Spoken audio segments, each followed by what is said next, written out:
นั่งเหงาใจอาสาวเหนือตั้งแต่น้องจากเมื่อหวังสาวเหนือจนไหว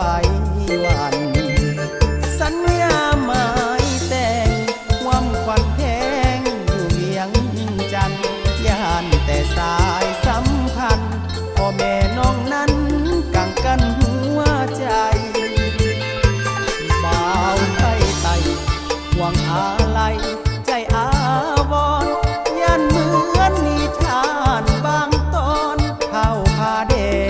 งและนางไอข้าวบา